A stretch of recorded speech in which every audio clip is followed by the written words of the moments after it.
नमस्कार.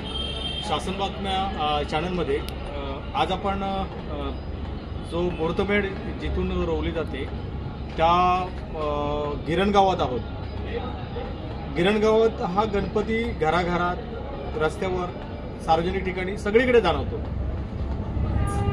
असे जे गणपती मंडळांना भेट देताना आज एक वेगळा गणपती आहे. म्हणजे आपण ज्याच्याशिवाय सण साजरा होऊ शकत नाही किंवा औक्षण होऊ शकत नाही त्या रांगोळीपासून गणपती बनवलेला आहे. ही संकल्पना खरंच सुंदर आहे. आपल्यासोबत मंडळाचे पदाधिकारी आहेत.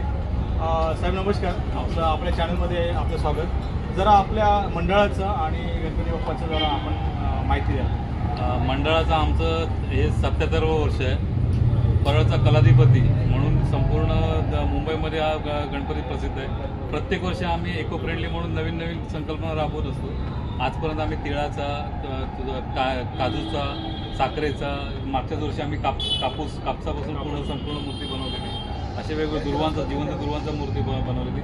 आमची स्वतःची मूर्तीकार आहेत किशोर कांजळगावकर. आता ते वय झाल्यामुळे त्यांचा मुलगा सौमित्र कांजळगावकर आणि अक्षय आचरेकर हे दोघं मूर्ती बनवतात आणि ते त्यांची संकल्पनेने त्यांना मार्गदर्शन करतात. यावर्षी रांगोळीची मूर्ती अशासाठी बनवली की रांगोळी म्हटलं की मांगल्याचं प्रतीक. कुठचाही सण आपला रांगोळीशिवाय साजरा होऊ शकत नाही. एकतर दारात रांगोळी आणि घरात गणपती हे तर आपल्या म्हणजे संपूर्ण हिंदू जेवढे सण साजरे करतात त्यांच्यासाठी तर हे म्हणजे ठरलेलंच आहे. तर मग अशा मांगल्याच्या प्रतीकालाच आपण रांगोळीतनं का साकारू नये म्हणून आम्ही अशी संकल्पना साकारली की रांगोळीतनंच आम्ही गणपती म्हणजे यावर्षी तयार करू.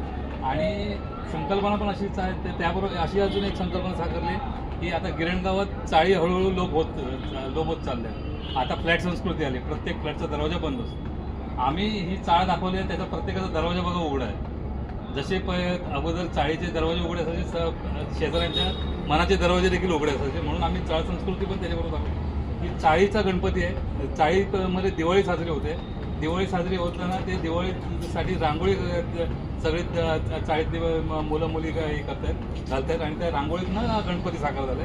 अशी आमची यावर्षी संकल्पना आहे. खूप सुंदर संकल्पना आहे. म्हणजे आपण आता चढाओढीचं हे आहे की कोणाचा बाप्पा श्रेष्ठ आहे, कुठला बाप्पा नवसाला पावतो. ॲक्च्युली सगळे गणपती सारखेच आहेत.